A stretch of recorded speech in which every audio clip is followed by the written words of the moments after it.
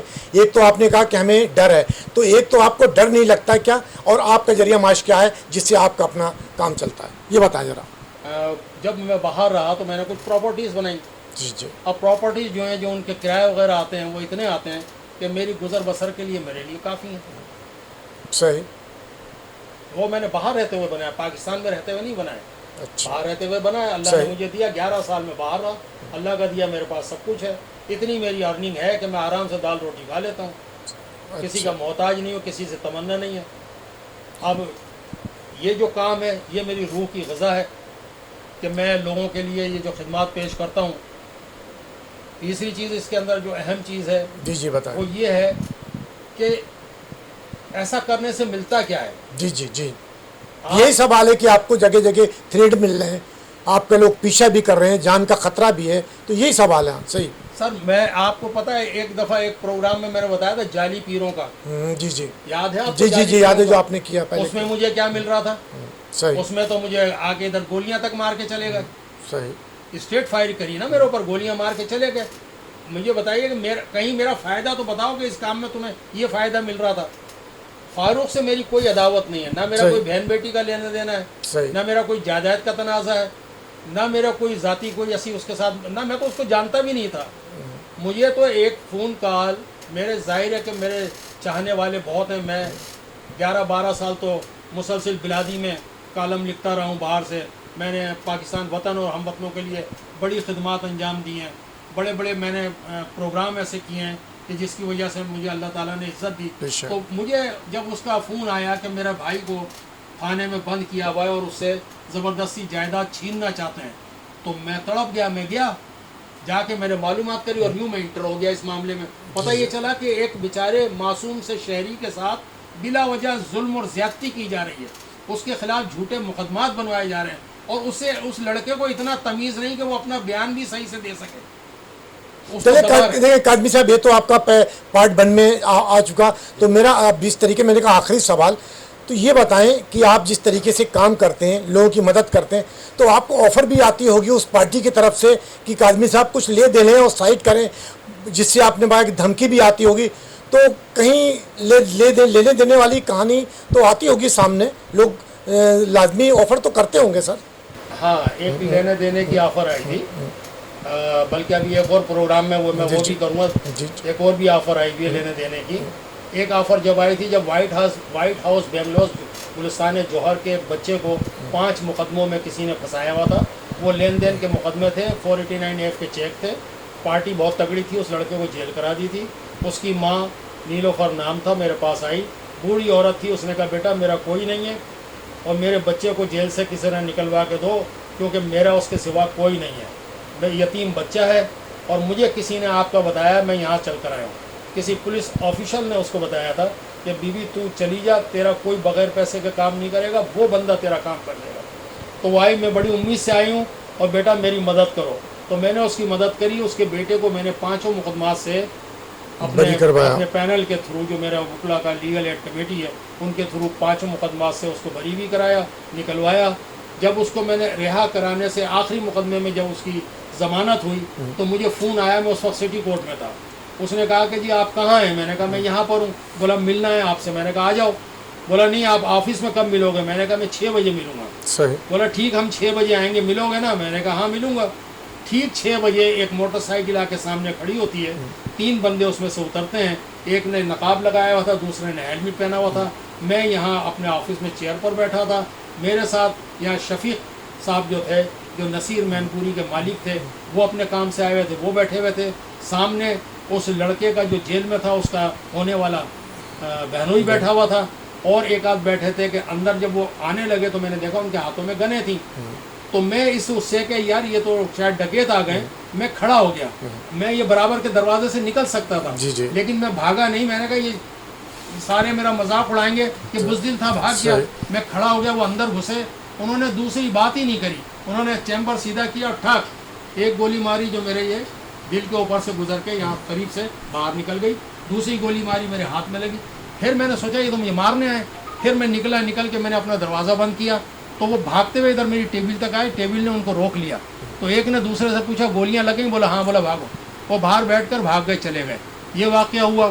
میں جنا گیا, اسی وقت گاڑی واڑی لے کے جنا پہنچے. جنا جانے کے بعد اچھا اتنی منصوبہ بندی سے آئے تھے, ادھر گولیاں ماری. کسی نے نہ چھیپا کو فون کیا, نہ کسی نے 1122 پر کیا. ایمبولینس چلی آ رہی ہے, 1 منٹ کے اندر آ گئی. بولا یہاں کسی کو گولیاں لگی ہیں فلاں آدمی کو.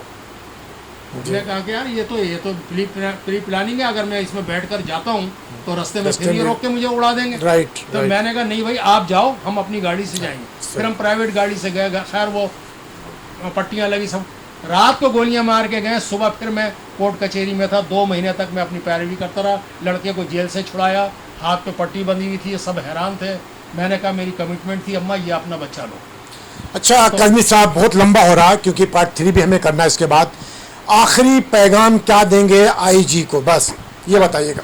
میرا تو آئی جی صاحب سے کہیں تو میں ہاتھ جوڑ کے بنتی کر لوں کہ سر اللہ تعالیٰ نے آپ کو بڑا رتبہ دیا ہے, بے شک, بڑا عہدہ دیا ہے, بڑا نام دیا ہے, اور اتنی ہی بڑی کتاب آپ کی کھلے گی حساب کتاب کی, آپ بچو گے نہیں آخرت سے.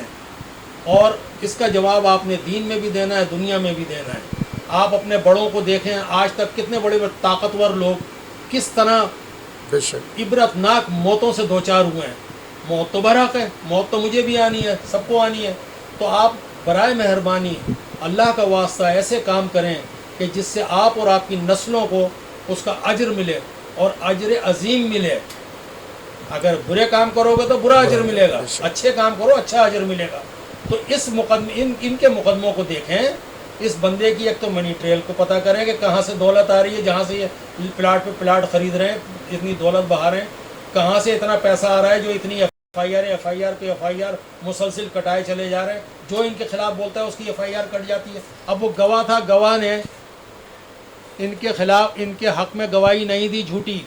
غلام نبی نام ہے اس کا, اس نے جھوٹی گواہی دینے سے انکار کر دیا, تو اس کے اوپر دوسری ایف آئی آر بھی ابھی 2 دن پہلے کٹوا چکا ہے فاروق. جی جی تو یہ ایف آئی آر. جی ناظرین, آئی جی صاحب اب آپ کی ذمہ داری بنتی ہے کہ جس طریقے سے کاظمی صاحب نے یہ آواز اٹھائی ہے اس کی تحقیقات ضرور کریں.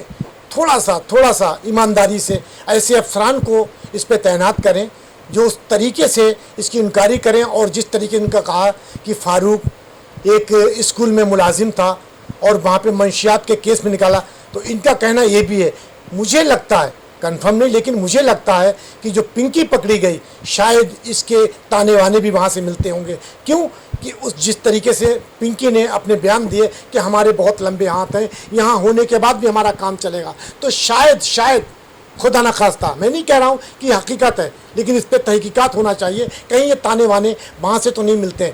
تو یقیناً اس پہ ایسا ہونا چاہیے. اور جس طریقے سے میں نے انٹرو میں کہا, الحاج سید محمد کاظمی جنہوں نے یہ بیڑا اٹھایا ہے کہ میں حق کی آواز بلند کرتا رہوں گا چاہے میری جان کیوں نہ چلی جائے. اور اس کے بعد بھی ان پہ فائرنگ بھی ہوئی تھی, ان کی گاڑی کا پیچھا کیا جاتا, کہیں جاتے ہیں وہاں بھی ان کا پیچھا کیا جاتا, ان کو تھریٹ بھی ملتے ہیں. تو اس پہ غور کیا جائے اور تحقیقات کی جائے, اور ان پہ بھی نظر رکھی جائے ان لوگوں کو کہ آیا ان پہ کوئی اللہ نہ کرے ان کی آواز کہیں بند نہ کر دی جائے, کیونکہ حق کی آواز اٹھانے والے پاکستان میں بہت کم لوگ ہیں. انشاءاللہ کل کسی اور نئے موضوع اور نئے مہمان کے ساتھ آپ سے ملاقات ہوگی. جب تک اپنے میزبان اسلم خان کو اجازت دیجیے. اللہ حافظ.